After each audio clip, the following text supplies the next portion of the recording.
I mean, Yeah. God save the queen. God save the queen. Soften der Kaiser. Oh. Yeah. So here we are. Oh, no. nice. Absolutely. That sounds like the troop. Fantastic.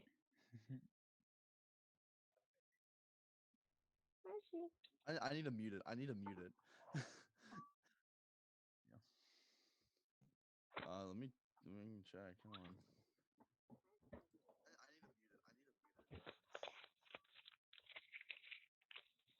Your lips are moving, but I cannot hear a thing. Oh my god.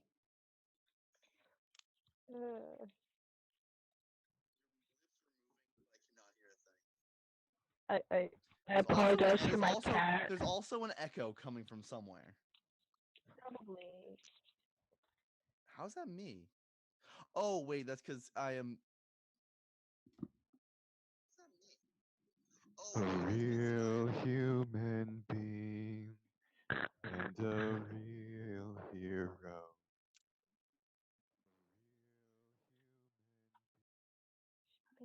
Max Stall. No. I mean, like, there's. I'm not seeing my lips move here or there, and I hear my voice again. That's interesting. That's pretty interesting. Alright. Already done.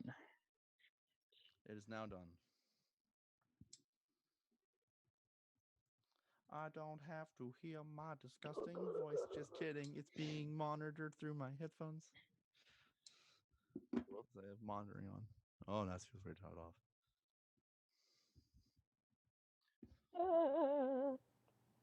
Oh, Dad! Oh, Dad! Oh, no! No, please don't do that.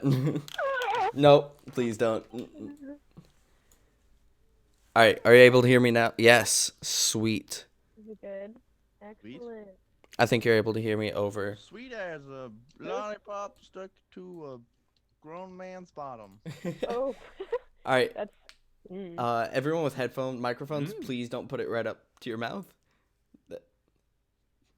What about me? Okay, Lorenzo. Alright, cool. So, it is not 5 o'clock yet, but it's going to be very soon. Are we recording this? Yes. Nice. We're currently live. No, are we like recording it though? Yes, Yes. YouTube just automatically records it. Yeah. Ah. Let's see here if I can get everything all nice and set up. So with my webcam, it needs a specific like light level for it to run at a visible frame rate. That is not just a PowerPoint presentation. Needs a light But, level so, to like- run. It sounds like Destiny. Oh. Whoa. I've actually currently got Destiny up. That's what I was doing before I turned this Oh, on. great. I was Good, playing good. Destiny before I joined the Zoom. I really wish you were on Xbox, or that I was on PC. Yeah. 'Cause- oh, now it's loud. Oops. He still had it on. Yeah. I could run a strike real quick. No, I was playing Destiny before. I was playing Seed. How topical to what's his name? Who's the author? Ernest Hemingway. It's not Hemingway. Oscar Isaac. Oscar No, Wilde. Wilde. Yes. Oscar Mayer Wiener. Oscar Wiener. Meyer. That is Oscar banned Mayer. topic. On the podcast it is, but on For the live the for the 3 people watching us, check out our podcast. This will take an hour. 3 people watching us? That's pretty Yes, good. 3. Mhm. That's pretty good. That's more than come to our shows. That's not the case. No, Very we much not actually- true. We got a lot. The last show we got like. We had over 80 people. Yeah. Everyone got to sit 6 feet apart. We You sold know? out. You hear that? Those 3 people? We're famous. Alrighty. Yeah. Let's see here. So we got a few minutes before we get started. Would you like to do something? I don't know. What would you guys like to do? Maybe we should introduce ourselves. Shouldn't we wait until the stream is actually starting? Oh, for 4 that is a minutes. good idea. Or how about we go offline? This was a test. No. Wait, I have a quick question. Someone is asking me, what is the stream name? The stream name? Yeah. So take a minute. Importance of being earnest. Table reading. Exclamation point. Here, I'll Okay. give us our first like. There we go. Thank you. Thank you. Just kidding. I dislike this. Just kidding. I like this. Wait, no. Who disliked it? No. I think that was you. Who monster? Well, no, because there's 2 likes now. Nice. There we go. Cool. Yeah, I think it's all working. Hi, chat. Yeah. Great. So this is my first time streaming to YouTube. I've never done that before. So hopefully everything is working. I think it should be, but I don't know. We have gotten our Saturday bests all dressed up. Mm-hmm. Yup. My nicest coat. I'm gonna grab a pillow from my bed for Yeah. back support. Dude, that's a mood. Yeah. Honestly. I have 2 pillows. I have one for back support and one for my butt. Nice. I'm sitting on a wooden chair right now. Oh. Yeah. What do you want? I'm just chilling on a sofa. I'm on It's my desk chauffeur. chair. Sofa. Sulfur. That she's in our improv troupe, right? Chauffeur. Yeah. I don't know Yeah, what the she's doing. chauffeur. She drives us around. She's our chauffeur. Yeah. I don't know who that is, but never know. Guys, the importance of being earnest. In space. Ooh. If anyone couldn't tell, we're recording this on Zoom. Yes, we are. Oh really? I had no clue. apologize. Yeah. Zoom must be getting like fat cash now. Yeah. Mhm. There it is. Everyone is using it. Doom is like, they're like, no one's ever gonna like us, and this happens to like, we've done it. They It's like found it's their like it's like niche. Roku every time they're like mentioned like next to like Netflix or Amazon Prime. You're like, ooh. But they managed to find their niche. It's They know. schools that can't have classes It's together. nothing. Except for Norway. There's a school in Norway that canceled. All, Yes, online Zoom- meetings yes. because a guy guessed the password into the class. And this Really? man was, to put it nicely, not wearing any clothes. Oh Yeah. no. No, it was not good. Or Yeah, Norway. so that Major school catastrophe. canceled all online classes for a while. Jeez. How are they gonna learn though? It's Norway. They already know everything. It's Norway. They're already smart. All right. So, whoa, Oh, no. that's funky. Get out. Please get out of the Kitty camera. time. Please get out of the camera. So, for all of our listeners, we have the chat open. We'll be regularly checking the chat during this table read. So, feel free to say stuff. So how would you best describe a table read for those who don't know? So, a We'll table. all sit at a table and we read. Yeah. Yeah, pretty much. Well, the Yeah. first part's not exactly true. As previously established, I'm on a sofa. Yes, very true, Well, very true. You've already failed table reading. Yeah. You got So- an app. You can't come back. Not proficient. So what a table read is when right after you get cast in a show, the first rehearsal, everyone sits around either at tables or around in a circle, maybe on the stage or something, and they read through the show to get the first impression and just to make sure everyone has read the show and you hear it in everyone's voice and you get to say the lines for the first time. And so it really sets up the rehearsal process. We are not planning on continuing to do this show. We just thought it would be fun to do a little table read, Fun times. stretch our acting chops a bit, and be able to get something out. All right. So it is 5 o'clock. Let's just Somewhere. go on ahead. 5 o'clock on a Saturday. Also, It is. for those It in is the Saturday. audience, if my picture doesn't move, that's just because I'm reading the scripts. Yes. I do this all on my phone. I'm the bad guy. You're out of the troop. Okay. All right. Get out of the troop. You're I'm gone. the only one allowed to make song jokes. You're the only one. Yeah. The only one. The only All right. one. All music is officially Ethan's domain. Yeah, Yes, he yes, owns yes, yes. everything now. God. All right. So, if we would like to, let's go ahead and go around and say who each of us are and our characters. All right? Do you want to go ahead and start with that? Yep. Yes. Yep. Do you guys see the same like video setup that I see? So it's like Ethan, me, Sophie, Sam, No, it's Lorenzo. very different for No, me. it's very No. different. Okay. No, on this stream. Well, Oh. it should be the same on the stream if you guys have that pulled up. Yeah. But let's just go ahead. Ethan, would you like to introduce yourself? Oh, hi. My name is Ethan. I will be playing the Honorable Gwendolyn Fairfax. Oh, quite. That's it. Hello, My person gosh. in chat. All right. In chat. I'll go ahead. Oh, hey. My name is Dylan Silcox. I am playing John or Jack Worthing, as well as Miss God, make up your Prism. mind. Is I- it John or is it Jack Worthing? Both. The list here says John, but he said it's Script Jack. says Jack. Just a warning. I don't believe any of us have read this show yet, so this will be a first time for all of us. Great.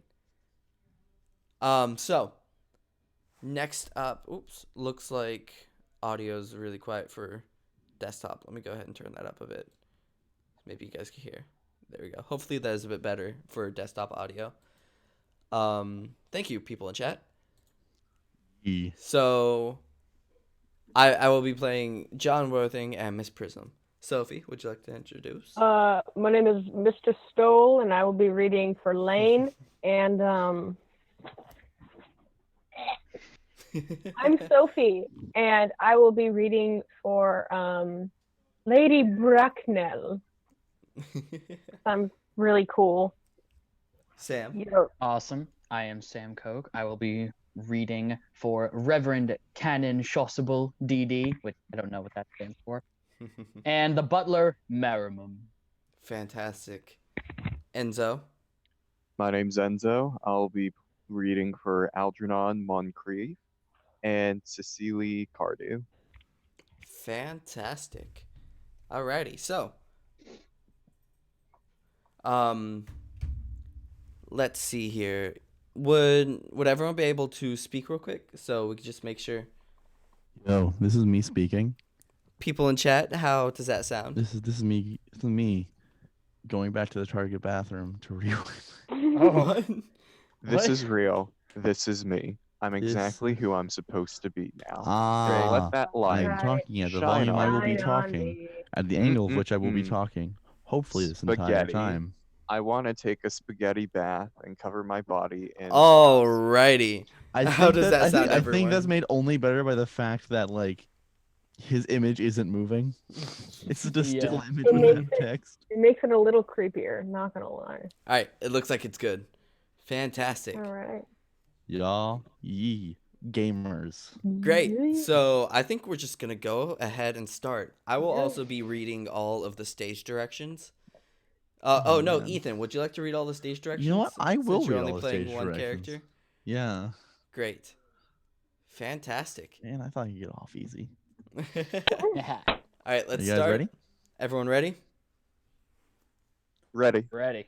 Ready, Yeah. sir? Ready. I'm ready. Scene: morning room in Algernon's flat in Half Moon Street. The room is luxurious and artistically furnished. The sound of a piano is heard in the adjoining room. Lane is arranging afternoon tea on the table, and after the music has ceased, Algernon enters. Did you hear what I was playing, Lane? I didn't think it polite to listen, sir. I'm sorry for that, for your sake. I don't play accurately. Anyone can play accurately. But I play with wonderful expression. As far as the piano is concerned, sentiment is my forte. I keep science for life. Yes, sir. And speaking of the science of life, have you gotten the cucumber sandwiches cut for Lady Bracknell? Yes, sir. Ethan. Hands them on a salver. Algernon inspects them, takes two, sits down on the sofa.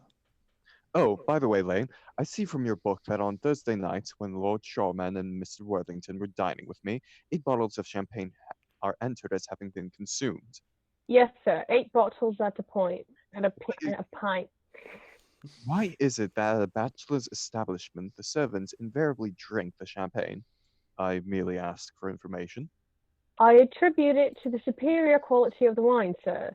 I have often observed that in married households, the champagne is rarely of a first-rate brand. Good heavens!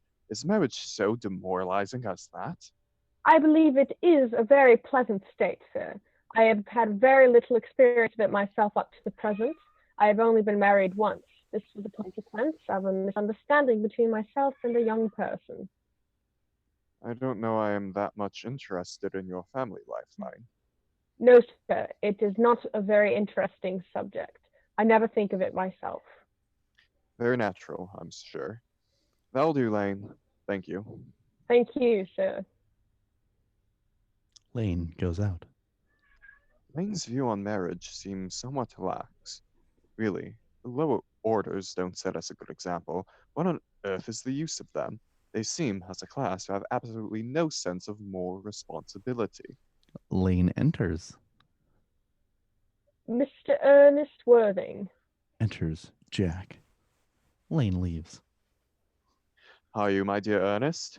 What brings you up to town? Oh, pleasure, pleasure. What else should bring one anywhere? Eating as usual, I see. Algae. Believe it is customary in good society to take some slight refreshment at 5 o'clock. Have you been since last Thursday? Jack sits down on the sofa. In the country. What on earth do you do there?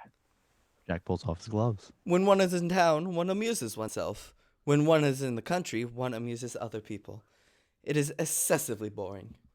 And who are the people you amuse? Oh, neighbors, neighbors. Got nice neighbors in your part of Shropshire. Perfectly horrid. Never speak to one of them. How immensely you must amuse them. Goes over and takes sandwich. By the way, Shropshire is your county, is it not? Eh? Shropshire?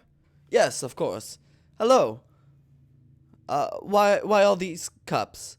Why cucumber sandwiches? Why such reckless extravagance in one so young? Who is coming to tea? Oh, merely Aunt Augusta and Gwendolyn. How perfectly delightful.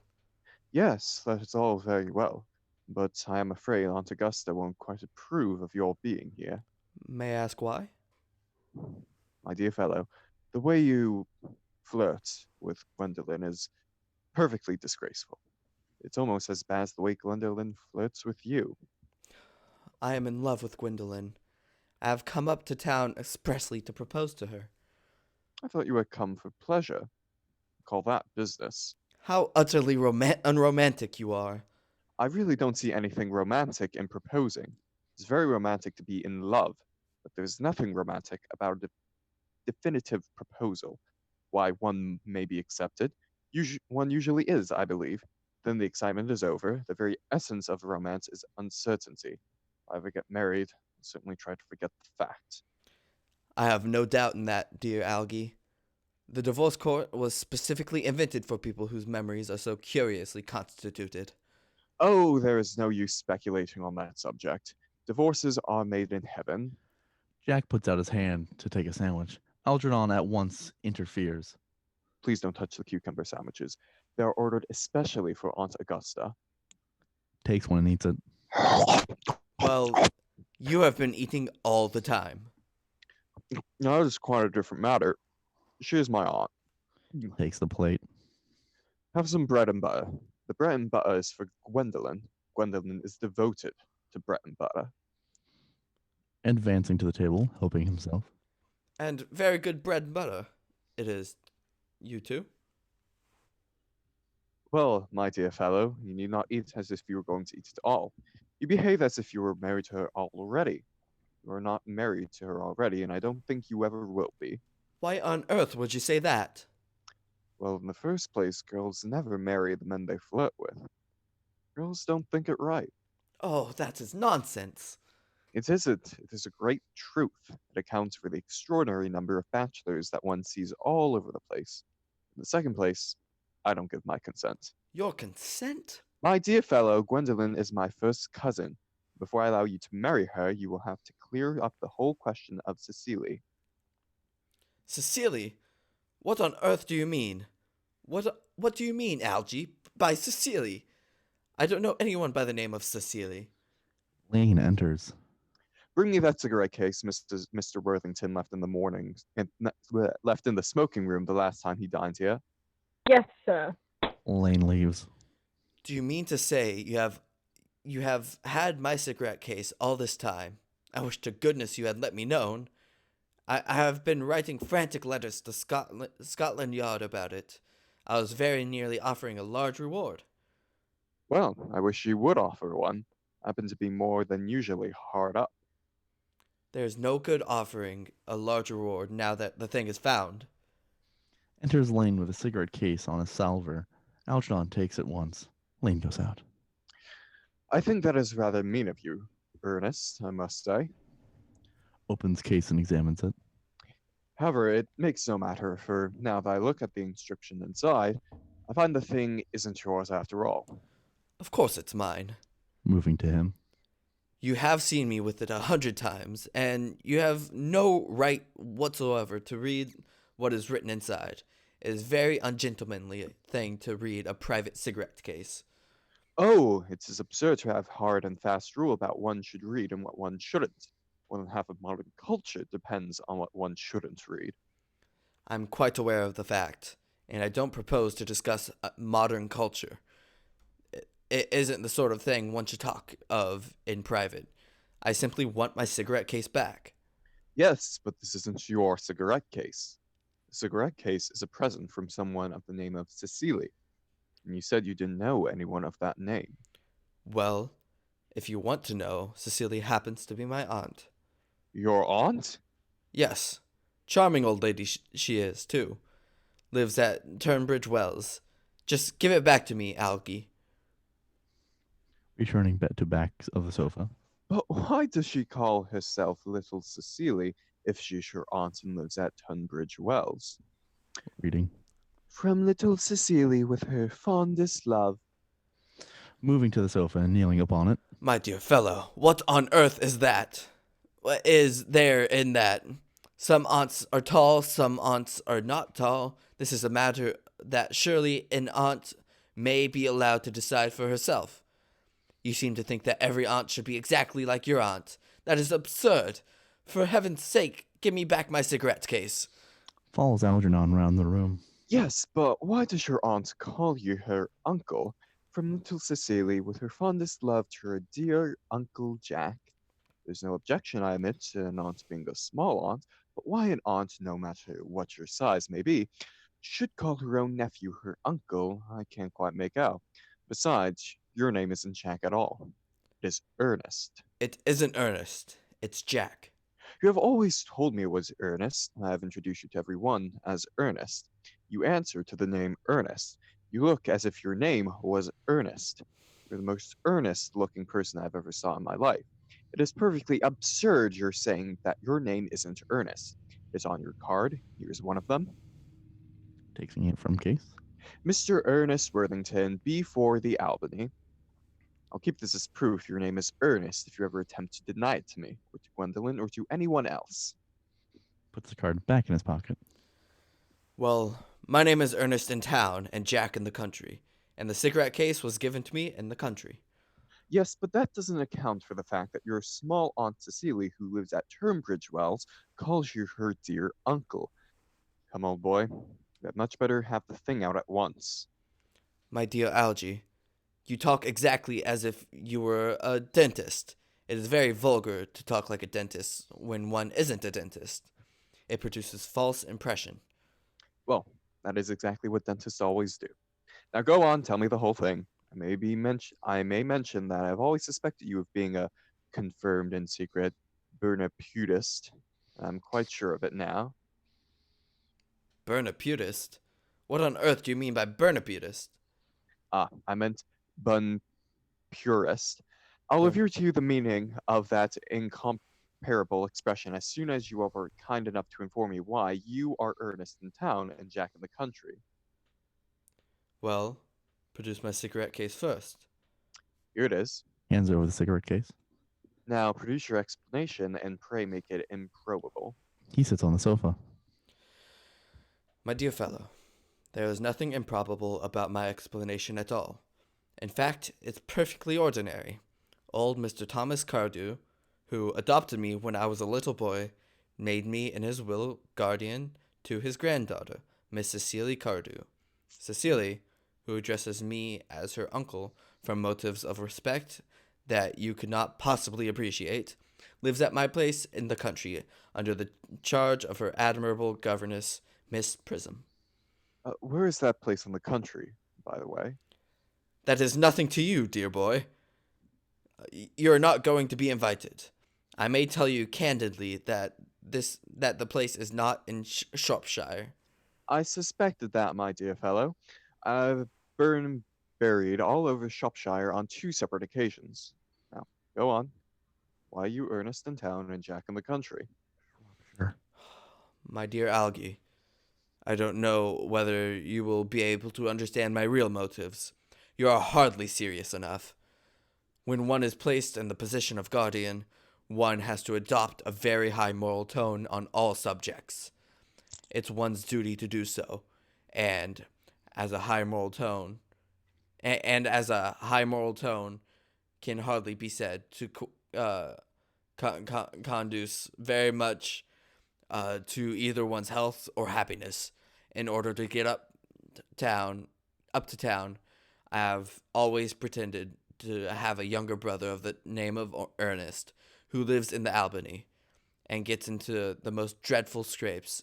That, my dear Algie, is the whole truth, pure and simple.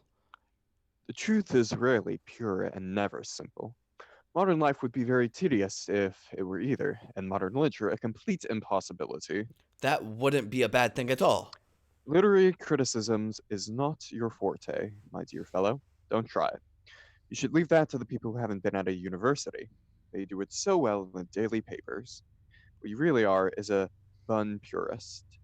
Bun purist? I was quite right in saying you were a bun purist. You were the most advanced bun purist I know. What on earth do you mean? You have invented a very useful younger brother called Ernest in order that you may be able to come to town as often as you like. I've invented an invaluable permanent invalid called Bunbury in order that I may go to town into the country, go down into the country whenever I choose. Bunbury is perfectly invaluable. If it wasn't for Bunbury's extraordinary bad health, for instance, I wouldn't be able to dine with you at Willie's tonight, for I have been really engaged Aunt Augusta for more than a week. I haven't asked you to dine with me anywhere tonight. I know, you're absurdly careless about sending out invitations. It is very foolish of you. Nothing annoys people so much as not receiving invitations. You had much better dine with your Aunt Augusta. I haven't the smallest intention of doing anything of the kind. To begin with, I dine there on Monday, and once a week is quite enough to dine with one's own relations. In the second place, whenever I do dine, there I am, always treated as a member of the family, and sent down with either no woman at all or 2. The third place, I know perfectly well whom she will place me next to tonight. She'll place me next to Mary Farquhar, who always flirts with her own husband across the dinner table. That is not very pleasant. Indeed, it is not even decent. That sort of thing is enormously on the increase. The amount of women in London who flirt with their own husbands is perfectly scandalous. It looks so bad. It's simply washing one's clean linen in public. Besides, now that you know to be a confirmed bun purist, I naturally want to tell you about bun burying. I want to tell you the rules. I'm not a burnist at all, whatever you call it. If Gwendolyn accepts me, I am going to kill my brother, indeed.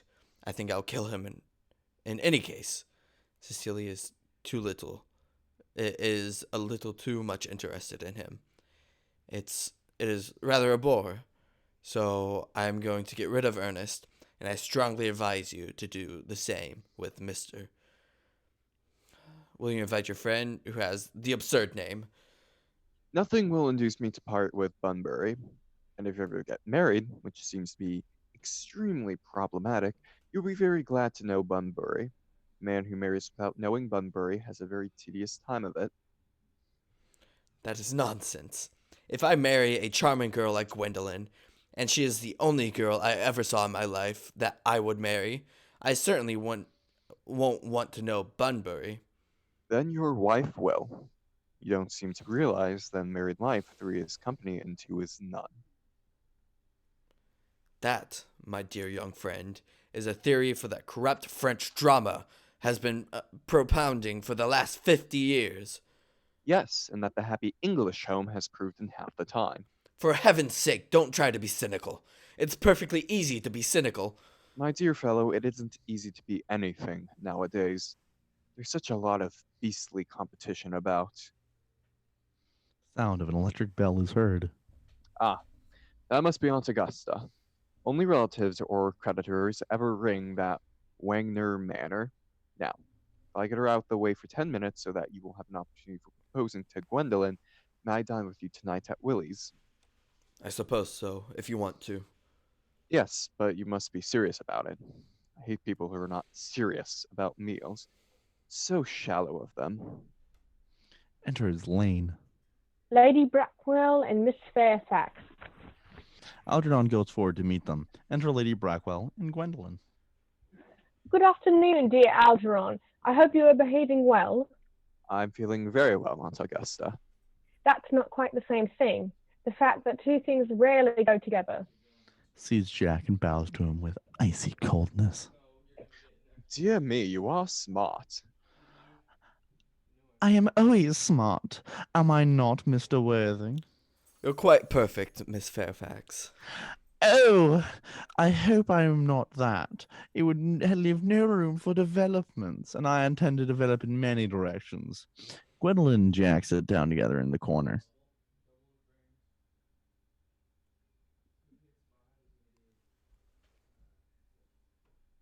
I'm sorry if we were a little late, Algernon. I was a bit obliged to call over the Lady Harbury.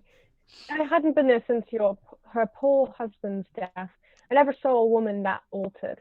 She looked quite 20 years younger. And now I'll have a cup of tea and one of those nice cucumber sandwiches you promised me. Certainly, Aunt Augusta. They go over to the tea table. Won't you come and sit here, Gwendolyn? Thanks, Mama. I'm quite comfortable where I am.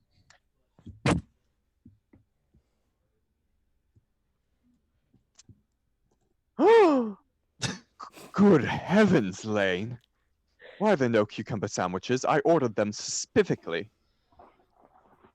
There were no cucumber sandwiches in the market this morning, sir. I went down twice. No? Cucumbers? No, sir, not even for ready money. That'll do, Lane. Thank you. Thank you, sir. Lane leaves.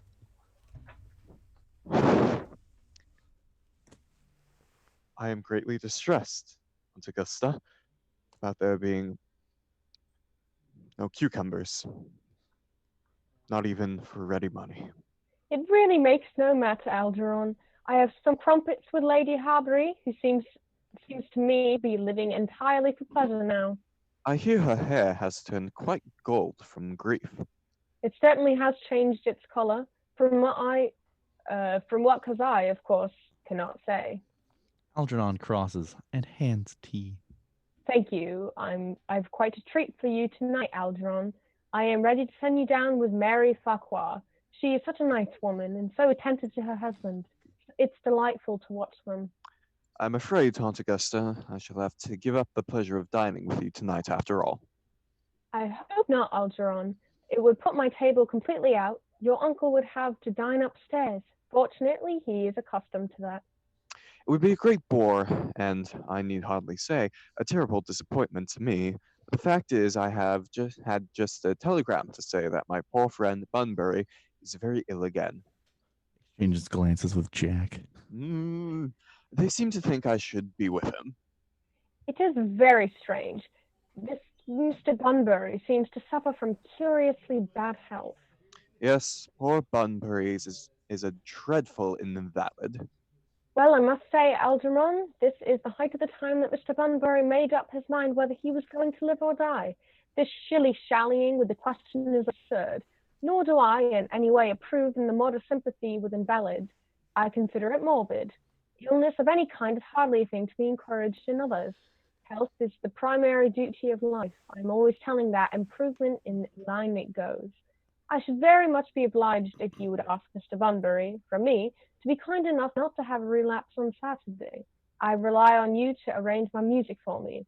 It's the last reception, and one wants something that will encourage conversation, particularly at the end of the season where everyone has practically said whether they had to say, which in most cases was probably not much.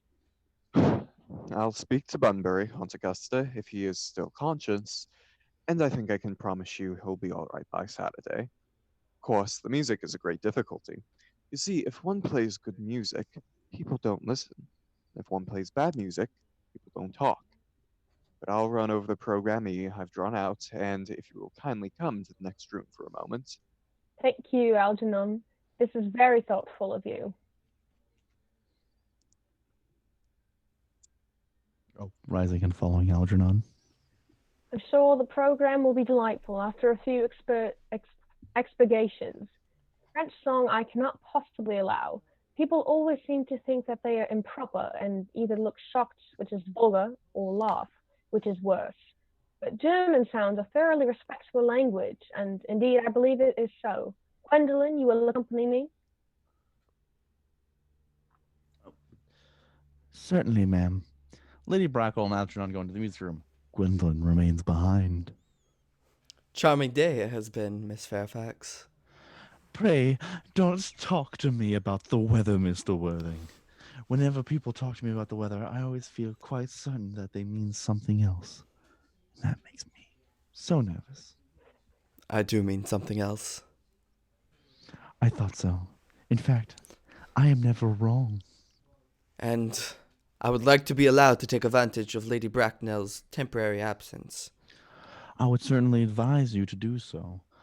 Mamma has a way of coming back suddenly into a room that I have often had to speak to her about. Miss Fairfax, ever since I met you, I have admired you more than any girl I have ever met since I met you. Yes, I'm quite well aware of that fact. And I often wish that in public, at any rate, you had been more demonstrative. For me, you have always had an in, irresistible fascination. Even before I met you, I was far from indifferent to you. Jack looks at her in amazement.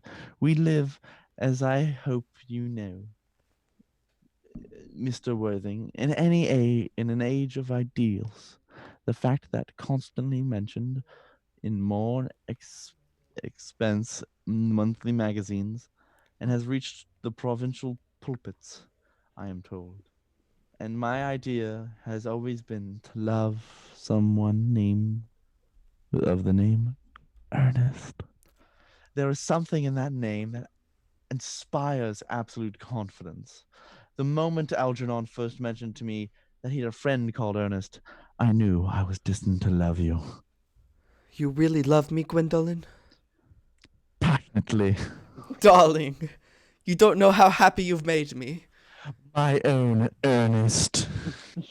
But you don't really mean to say that you couldn't love me if my name wasn't Ernest. But your name is Ernest. Yes, I know it is. But supposing it was something else, do you mean to say you couldn't love me then? Ah, that is clearly a metaphysical speculation. And I, like most metaphysical speculations, have very little reference at all to the actual facts of real life as we know them. Personally, darling, to speak quite candidly, I don't much care about the name of Ernest. I don't think that name suits me at all. It suits you perfectly. It is a divine name. It has music of its own. It produces vibrations. Well, really, Gwendolyn, I must say that I think there are lots of other much nicer names. I think Jack, for instance. A charming name. Jack. Sorry, Jack? No, there's very little music in that name, in the name Jack, if any at all indeed. It does not thrill, it does not produce absolutely no it produces absolutely no vibrations. I have known several Jacks, and they're all without exception were more than usually plain. Besides, Jack is a notoriously is a notorious d- don't domesticity Domesticity, domesticity Gwendolyn. for John. And I pity any woman who is married to a man called John. She would probably never be allowed to know the entrancing pleasure of a single moment's solitude. The only really safe name is Ernest. Gwendolyn, I must get christened at once. I mean, we must get married at once. There is no time to be lost. Married? Mr. Worthing? Well, surely. You know that I love you, and you led me to believe, Miss Fairfax, you were not absolutely indifferent to me. I adore you, but you haven't proposed to me yet. Nothing has been said at all about marriage. The subject has not even been touched on. Well, may I propose to you now? I think it'd be an admirable opportunity. And to spare you any disappointment, Mr. Worthing, I think it is only fair to tell you quite frankly beforehand that I am fully determined to accept you. Gwendolyn! Yes, Mr. Worthing. What have you got to say to me? You know what I've got to say to you. Yes, but you don't say it. Gwendolyn, will you marry me? Goes on his knees. Of course I will, darling. How long have you been about it? I am afraid you have had very little experience in how to propose. My own one. I've never loved anyone in the world but you. Yes, but men often propose for practice. I know my brother Gerald does. All my girlfriends tell me so. What wonderfully blue eyes you have, Ernest. They are quite blue. I hope you will always look at me just like that, especially when there are other people present. Enters Lady Brackwell. Mr. Worthing, rise, sir, from this semi-recumbent posture. It is most indecisive. Mamma! He tries to rise. She restrains him. I must beg you retire. This is no place for you. Besides, Mr. Worthing has not quite finished yet. Finished what, may I ask? I am engaged to Mr. Worthing, Mamma. They rise together. Pardon me, you are not engaged to anyone. When you do become engaged to someone, I, or your father, should his health permit him, will inform you of that fact. An engagement should come to a young girl as a surprise, pleasant or unpleasant as this case may be. It's hardly a matter of what she could allow to arrange for herself. And now I have a few questions to put on you. Mr. Worthing, while I'm making these inquiries, do you, Gwendolen, wait for me below in the carriage? Mama! In the carriage, Gwendolen. Gwendolyn goes out the door. She and Jack blow kisses at each other behind Lady Brackwell's back. Lady Brackwell looks vaguely about as if she could not understand what that noise was, finally turns around. Gwendolen, the carriage. Yes, Mama. Goes out, looking back at Jack. You can take a seat, Mr. Worthing. Oh, looks in her pocket for notebook and pencil. Thank you, Lady Bracknell. I prefer standing. Pencil and notebook in hand. I feel bound to tell you that you are not down on my list of eligible young men, although I have the same list as the dear Duchess of Bolton has. We work together in fact. However, I'm quite ready to enter your name should your answers be really affectionate mother requires. Do you smoke? Well, yes, I must admit I smoke. I am glad to hear it. A man should always have an occupation of some kind. There are far too many idle men in London as it is. How old are you? 29. A very good age to be married at. I have always been of the opinion that a man who desires to get married should know either everything or nothing. Which do you know? I know nothing, Lady Bracknell. I am pleased to hear it. I do not approve of anything that tampers with natural ignorance. Ignorance is like a delicate exotic fruit. Touch it and the bloom is gone. The whole theory of modern education is radically unsound. Fortunately, in England, at any rate, education produces no effect whatsoever. If it did, it would prove a serious danger to the upper classes and probably lead to acts of violence in Grosvenor Square. What's your income? Between 7 and 8,000 a year. Makes a note in her book. In land or in investments? In investments, chiefly. That is satisfactory. What between the duties expected of one during one's lifetime and the duties exacted from one's after death, he has ceased up to either a profit or a pleasure. It gives one position prevalent from it prevents one from keeping it up. That's all can be said about land. I have a country house with some land, of course, attached to it. About 1,500 acres, I believe. But I don't depend on that for my real income. In fact, as far as I can make out, the poachers are the only people who make anything of it. A country house. How many bedrooms? Well, that point can be cleared up afterwards. You have a townhouse, I hope. A girl with a simple, unspoiled nature like Gwendolyn could hardly be expected to reside in the country. Well, I own a house in Belgrave Square, but it is let by the year to Lady Bloxham, of course.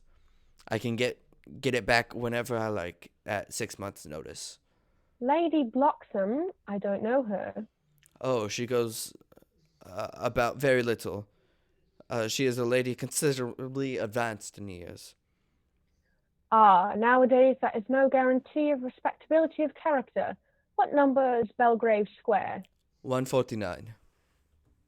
The unfashionable side. I thought there was something. However, that could be easily altered. Do you mean the fashion or the side? Both, if necessary, I presume. What are your politics? Well, I'm afraid I really have none. I'm a liberal unionist. Oh, they count as Tories. They dine with us, or come in the evening at any rate. Now the minor matters. Are your parents living? I have lost both my parents. To lose one parent, Mr. Worthing, may be regarded as a misfortune. To lose both looks like carelessness. Who was your father? He was evidently a man of some wealth. He was born with that radical papers called Purple of Committee. Or did he ride the ranks of the aristocracy? I'm afraid Aristocracy. Aristocracy. Oh, thank you. Oh, thank you, honey. I'm afraid I really don't know. The fact is, Lady Bracknell, I said I had lost both my parents. It would be nearer the truth to say that my parents seem to have lost me. I don't actually know who I am by birth. I was found. Found? The late Mr. Thomas Cardew, an old gentleman of a very charitable and kindly disposition, found me and gave me the surname of Worthing because he happened to have a first-class ticket for Worthing in his pocket at the time. Worthing is in place in Sussex. It is a seaside resort. Where did the charitable gentleman who had the first-class ticket for the seaside resort find you? In a handbag. A handbag? Yes, Lady Bracknell. It was in a handbag. A somewhat large black leather handbag with handles on it. An ordinary handbag, in fact. In what locality did this Miss James or Thomas Cardew come across the ordinary handbag? In the cloakroom at Victorian Station. It was given to him at mistake for his own. The cloakroom at Victoria Station? Yes, the Britain line. And I must say, Lady Bracknell, this dialogue has been going on for so long, I have changed my accent multiple times. Please ignore that. That is very evident, and I appreciate your apology. The line is immaterial, Mr. Worthing. I confess I feel somewhat bewildered by what you just told me. To be born, or at any rate bred, in a handbag, or is it handless or not, seems to be a display of contempt for the ordinary decency of family that reminds of worse exercises to do. As for the particular locality which the handbag was found, a cloakroom at a railroad station might serve to conceal social indiscretion, has probably, indeed, been used for the purpose before now, but it could hardly be regarded as an assured basis for a recognized position in good society. May I ask you that what you would advise me to do? I need hardly say that it would do anything in the world to ensure Gwendolyn's happiness. I would strongly advise you, Mr. Worthing, to try and acquire some relations as soon as possible and make sure to definite effort to produce any one parent of either sex before the season is quite over. Well, I don't see how I could possibly manage to do that. I can produce the handbag at any moment. It is in my dressing room at home. I really think that should satisfy you, Lady Bracknell. Me, sir? What has this to do with me? You can hardly imagine that I, as Lord Bracknell, would dream about allowing your only daughter, a girl brought up with the utmost care, to marry into a cloakroom and from an alliance with a parcel. Good morning, Mr. Worthing. Lady Bracknell sweeps out in majestic indignation. Good morning. Algernon from the other room strikes up the wedding march. Jack looks perfectly furious and goes to the door. For goodness sake, don't play that ghastly tune, Algie. How idiotic are you? The music stops. Algernon enters cheerily. Didn't it go off all right, old boy? You don't mean to say that Gwendolyn refused you? I know it is the way she has. She always is refusing people. I think it is most ill-natured of her. Oh, Gwendolyn is as right as a trivet. As far as she is concerned, we are engaged. Her mother is perfectly unbearable. Never met such a gorgon. I don't really know what a gorgon is like, but Medusa. I'm sorry? Medusa. Medusa's a gorgon. Oh, gorgon. Yes, like Medusa. Thank you, honey. You're But welcome. I'm quite sure that Lady Bracknell is one. In any case, she is a monster, but being a myth, which is rather unfair. I beg your pardon, Algie. I suppose I shouldn't talk about your own aunt in that way before you. My dear boy, I love hearing my relations abused. It is the only thing that makes me to put up with them at all. Relations are simply a tedious pack of people, having not the remotest knowledge of how to live, nor the smallest instinct about when to die. Oh, that is nonsense. It isn't. Well, I won't argue about the matter. You always want to argue about things. Exactly what things were originally made for. Upon my word, if I thought that, I'd shoot myself. You don't think there's any chance of Gwendolyn becoming like her mother in her 150 years? In about 150 years, do you, Algie? All women become like their mothers. That is their tragedy. No man does. That is. Is that clever? It is perfectly phrased, and quite as true as any observation in civilized life should be. I am sick to death of cleverness. Everybody is clever nowadays. You can't go anywhere without meeting clever people. The thing has become an absolute public nuisance. I wish to goodness we had a few fools left. We have. I should extremely like to meet them. What do they talk about? The fools? Oh, about the clever people, of course. What fools? By the way, did you tell Gwendolyn the truth about your being earnest in town and Jack in the country? My dear fellow, the truth isn't quite that sort of thing that one tells as a nice, sweet, refined girl. What extraordinary ideas you have about the way to behave to a woman. The only way to behave to a woman is to make love to her if she is pretty, and to someone else if she's plain. Oh, that is nonsense. What about your brother? What about the profligate Ernest? Oh, before the end of the week I shall have got rid of him. I'll say he died in the Paris of apoplexy.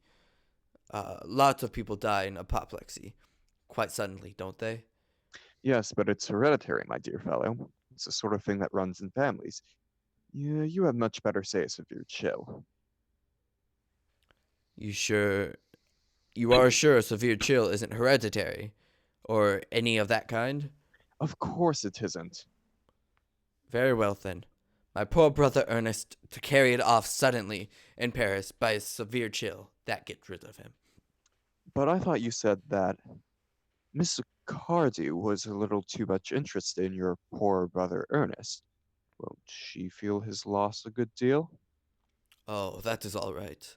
Cecilia is not a silly romantic girl, I am glad to say. She has got a capital appetite, goes long walks, and pays no attention to all her lessons. I would rather like to see Cecily. Cecily. Cecily. Oh, thanks, honey. Thank you, honey. I would take good care of you. I would take very good care. You never do. She's excessively pretty, and she is only just 18. Haven't you told Gwendolyn yet that you have an excessively pretty ward who's only just 18? Oh, one doesn't blurt these things to people. Cecily, and Gwendolyn are perfectly certain to be extremely great friends. I'll bet you anything you like that half an hour after they met, they'll be calling each other sisters. Women only do that when they have called each other a lot of other things first. Now, my dear boy, if we want to get a table at Willie's, let's really go and dress. Do you know it's nearly 7? Oh, it always is nearly 7. Well, I'm hungry. I never knew you when you weren't. What shall we do after dinner? Go to a theater? No, I loathe listening. Well, let us go to the club. Oh no, I hate talking. Well, we might trot around the Empire at 10. Oh no, I can't bear looking at things. It's so silly. Well, what shall we do? Nothing. It's awfully hard working doing nothing. However, I don't mind hard work when there is no definitive object of any kind. Enters Lane. Miss Fairfax. Enters Gwendolyn. Lane goes out. Gwendolyn, upon my word. Algie, kindly turn your back. I have something very particular to say to Mr. Whaling. Really, Gwendolyn, I don't think I can allow this at all. Algie, you always adopt a strictly immoral attitude towards life. You're not quite old enough to do that. Algernon retires to the fireplace. My own darling. Ernest, we may never be married. For the expression on my mamma's face, I fear we shall never. Few parents nowadays pay any regard to what their children say to them. The old-fashioned respect for the young is dying fast. Whatever influence I ever had over Mama, I lost at the age of 3. But although she may prevent us from becoming man and wife, and I will marry someone else, and marry often, nothing that she can possibly do can alter my eternal devotion to you. Dear Gwendolyn. Gre- Gwendolyn. I'm sorry. Gwendolyn, no, that's my sister, Gwendolyn. Oh, yes, of course, of course. Oh, I'll tell you about my brother later. Continue. Oh, your brother. The story of your romantic origin as related to me by Mama with unpleasing comments has naturally stirred the deeper fibers of my nature. Your Christian name has irresistible fascination. The simplicity of your character makes you exquisitely incomprehensible to me. Your town address at the Albany I have. What is your address in the country?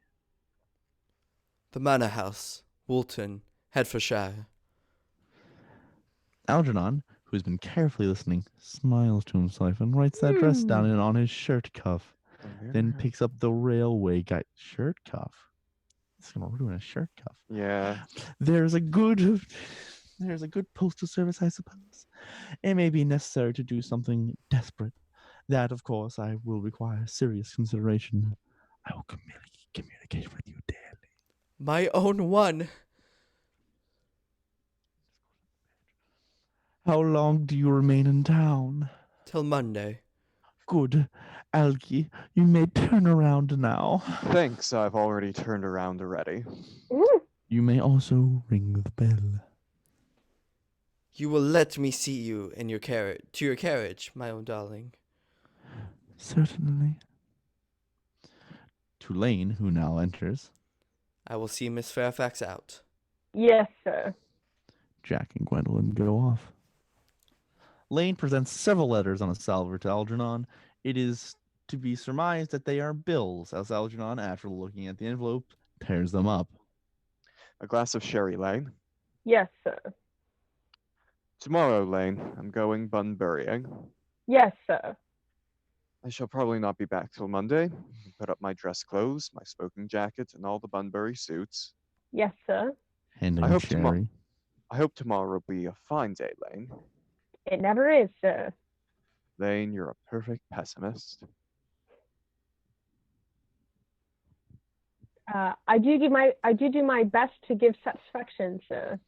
Jack enters. Lane leaves. There's a sensible and intellectual girl. The only girl I've ever cared for in my life. What on earth are you so amused at? Oh, I'm a little anxious about poor Bunbury, that's all. If you don't take care, your friend Bunbury will get you into a serious scrape someday. I love scrapes. They're the only things that are never serious. Oh, that's nonsense, Algie. You never talk about... You never talk anything but nonsense. Nobody ever does. Jack looks indignantly at him and leaves the room. Algernon lights a cigarette, reads his shirt cuff, and smiles. Close curtains Excellent. on Act 1. Act drop, whatever that means. End of Act 1. That took us an hour. Great. I'd like to apologize for all of the words that I messed up and all of the stuttering that I did. It was hard for me not to correct you guys from the first. I was trying to find a moment where I could be like, that's... Yeah. I'm surprised you got Bunburying correct. Did Really? Yeah. wait, you pronounced it at what Bunburying. point? Because I think I said it like 4 different times. Yeah, Yeah. you guys put a P in there for a Bunbury. while for some reason. Bunbury. Bunburying. You know, not Bunburying. Bunburying. Oh, it was Cecily, not Bunburius. Sicily.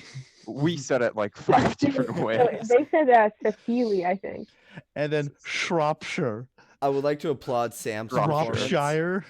Can we Oh, please yes, applaud yes. Sam's performance that Good entire job. act? That was like really some of the best acting I've ever seen. Yeah. It was quite I like to lovely. consider myself Crazy. the ghost of Dylan's character watching this whole thing. Oh, yes. Or the ghost yes. of Dylan's father, I meant to say. Ah, His Yes. real father or his adopted father? the real the real No, father, no. the adopted one. Sam is Yeah. actually Sam's Dylan's brother. Yeah, I'm the real Ernest. Sounds Shall like- we go on to the second act? That is Yes, my we question shall. for you guys. So Should how? Why How many we have years? wild applause. oh Yeah. wait, Oh, thank excellent. you. Act 2. Let's see. We could continue through Act 2. And Will we be done with Act 2 within an hour? I That's a real believe question. so. So, if we do Act 2, we'll be done with that within the hour. And we'll start Act 3. Act 3 is the shortest, but we can do that in another day. Or Yeah. would we like to save Act 2 and Act 3 for another day? Since Act 3 is fairly short. This feels like a play that's suddenly split up that like intermissions after Act 1. Yeah. Yeah. I agree. For sake of continuity, I feel like it might be best to stop now. Would we Yeah. like to take Yeah. out Act We 1? also next time might have another actor. Yes. Touche. Oh, yeah. Then I can have Good point. no roles. The Wow. dream. Yeah. Maybe I just sit here and say, I'll give up my role of Miss Prism. Ah, So- yes. Mm-hmm. I'll give up my role of Cecily. Lorenzo, can you turn your camera Cecily. back on? Cecily. Yeah. Cecily. Cecily. Oh, Cecily. quite loud. Lorenzo, can you turn your Sorry camera about back that. on? Okay, I'm back in the Zoom Yeah, thing. I have to Lorenzo. like switch out my Hey. apps.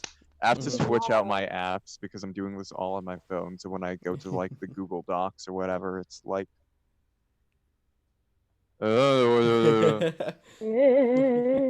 many viewers do we? Thank you, Lorenzo. How many viewers do we have on the stream right now? I'm not sure, but You have 6. let me go ahead. And do Oh, it. nice. If they have any questions, then feel free to. Nope. Yeah, Like guys have any that. questions? Ask us questions. Yeah. We're Please. here for an hour. And Everyone if you say have a Switch and you're not on my friends list already, we can play Animal Crossing together.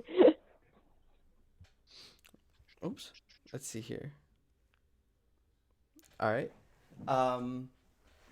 Yeah, so that's gonna bring the end to Act 1 and 2. I'm sorry? I just gasped. Oh, okay, great. Tune back in for Act 2, where I will say a line. Yeah, Sam will actually I want Be Sam in. to have a single line in the entire play. We just Like, split this. like Alex was in Harvey, where he just comes on for the last Yeah, scene. for the last Honestly, scene. I'd take that. I'd be the big man of few words for this Like one. the Joey We just Schumann. like walking, like, give us a thing. Oh hey.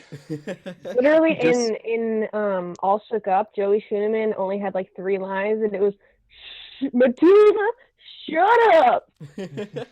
This is just like the Hobbit movies where we split this up into 3, and then we end with the Yeah. cliffhanger where it's like, oh, Mhm. Sam can say a line, and then we end it with a cliffhanger. Oh, Alex is gonna say a line. Oh, Yeah. but yeah. here's the thing. There's gonna be an elf and a dwarf who get into a relationship. Mm. We just invite like a random couple onto the screen. Stream. Dream. Next time we do one of these, we'll act out the 80s Hobbit movie. Yes. That's how Ah, we'll do the this. animated one. Yes. We should act out the 1979 Captain America movie, where Captain America was played by like Rod Brown, the same man who played the leading role in the 1980s South African space opera Space Mutiny. Right? It is so bad.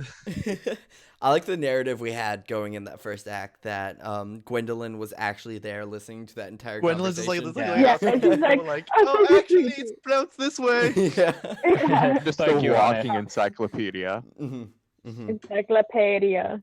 How Encyclopedia. it's supposed to be pronounced. Encyclopedia. Ooh, fancy. But whatever. Ooh. Sophie, you're out of the troop. Sorry, guys, I gotta leave. All right. Well, looking for you. I'm not Sophie right now. I'm Mr. Stoll. All right, Mr. Max, you're out Stoll. of the troop. Mr. Stoll, you're out of the troop. Sophie, you're back in the troop. Nice. Oh, yeah, dude. Woo! No. Whoa, who are you? I just. Jacket Mr. off. Stolgo. Oh my god. Is that a woman? What? No. There's no women in improv troops. Improv troops are for the boys. For the boys. And I only think- for the boys. Cracking up a cold bong bong bong with the boys. Oh, I think on that note, that's gonna bring the end to this